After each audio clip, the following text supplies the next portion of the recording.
Nathalie, je vous retrouve aujourd'hui pour un nouveau tutoriel. Au programme, l'émulsion One Pot. Pour résumer, lorsque l'on souhaite créer une émulsion, c'est-à-dire un produit de type lait ou crème, il est nécessaire de mélanger une phase grasse avec une phase aqueuse et d'utiliser pour ce faire un émulsifiant. Cela permet aux différentes phases de se solubiliser et de se mélanger intimement l'une à l'autre. La méthode traditionnelle de l'émulsion consiste à placer chacune des phases dans un récipient ou bain-marie et ensuite de les mélanger pour obtenir l'émulsion. Je vous propose donc d'utiliser une méthode beaucoup plus simple qui permettra notamment aux débutantes de se lancer plus facilement dans les cosmétiques homemade.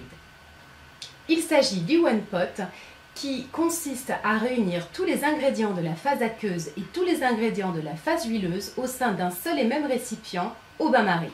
Si l'on utilise des ingrédients thermosensibles, c'est-à-dire qui craignent la chaleur, il suffit de les intégrer en phase d'ajout à froid. Toutefois, attention, vous ne pouvez utiliser la technique du One Pot qu'avec certaines cires dites auto-émulsifiantes. C'est notamment le cas de l'olive meal, de la cire Polawax, cire numéro 1, du glycéryl stéarate, c'est-à-dire l'émulsifiant VE, et de l'émulsane. On peut aussi utiliser l'ester de sucre, la lécithine de soja et l'alcool cétéarylique quand on les utilise en guise de coémulsifiant dans une formule. Vous retrouverez un récapitulatif de cette liste de cires auto-émulsifiantes sur mon site juste ici. Je vous propose donc de suivre une recette qui met en œuvre ce procédé en réalisant un après-shampoing universel. Si le nom vous interpelle, universel fait tout simplement référence au fait que cet après-shampoing conviendra à tous les types de cheveux. Il hydrate, conditionne et aussi facilite le démêlage. Alors, c'est parti, en avant le tuto!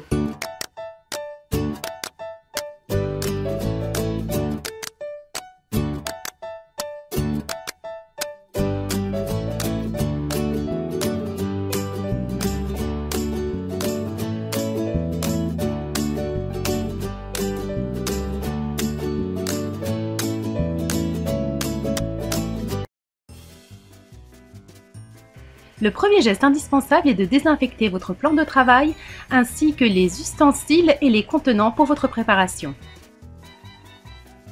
J'utilise 68,1% d'eau pure. J'ajoute 8% de glycérine qui est un actif hydratant et humectant. J'intègre 0,5% de gomme de goire conditionnante pour faciliter le démêlage. J'ajoute à présent un mélange de gomme xanthane et de gomme carragénane. Il est constitué d'un mélange de 0,2% de xanthane pour épaissir légèrement la préparation et de 0,4% de carragénane pour son effet silicone-like. J'intègre 2% de lait d'amande en poudre. Il possède des propriétés à la fois hydratantes et nourrissantes.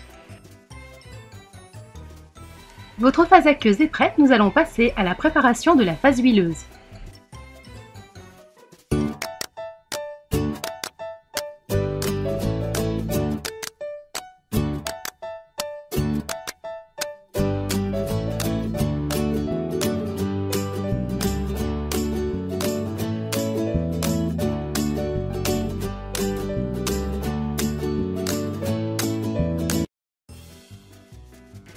J'intègre 1% d'ester de sucre pour ses propriétés hydratantes. J'intègre 2% d'émulsifiant VE pour renforcer les propriétés conditionnantes du soin. J'ajoute 3% de lécithine pour ses excellentes propriétés émollientes.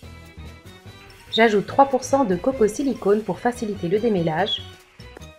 J'ajoute 2% de coco fractionné pour nourrir la fibre. J'intègre à présent un mélange de dermophile PP et de cétéaryl alcool pour apporter de l'émollience à la préparation. Il contient précisément 2% de dermophile PP et 2% de cétéaryl alcool.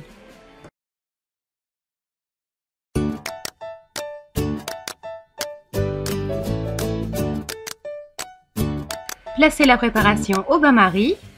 Attendre que le mélange soit homogène, c'est-à-dire que la fonte soit complète pour récupérer votre préparation.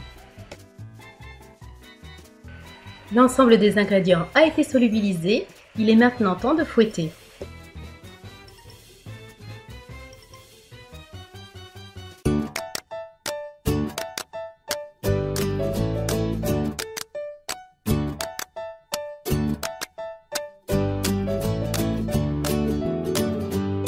Une fois la préparation légèrement refroidie, j'incorpore l'érythritol. À hauteur de 2%, c'est un excellent agent d'hydratation. J'intègre 1% de miel de manuka. Il est à la fois hydratant et humectant. Je fouette la préparation pour m'assurer de la correcte dispersion des ajouts. J'ajoute 2% de Fucocert, un hydratant, un adoucissant et un conditionneur capillaire.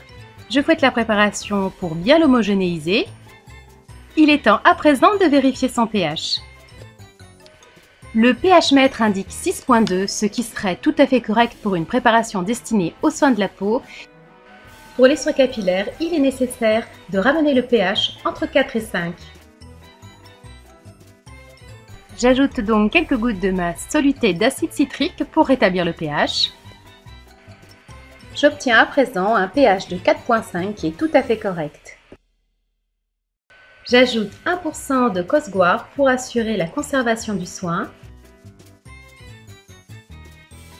Puis je fouette jusqu'à complet refroidissement naturel de la préparation.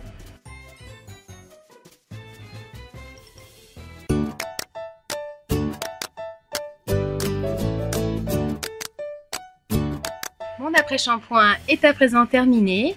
Je désinfecte le contenant et je verse ma préparation. La texture de cet après-shampoing va évoluer au cours des 24 heures qui suivent la préparation. Elle va s'épaissir et gagner un peu en consistance. Et voilà, votre après-shampoing est prêt, c'est terminé.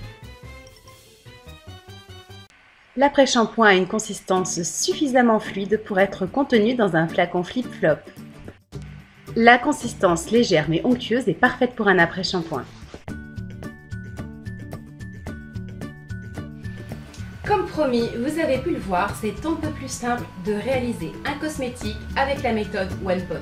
Et vous vous épargnez en prime la corvée de vaisselle puisque vous n'utilisez qu'un seul contenant.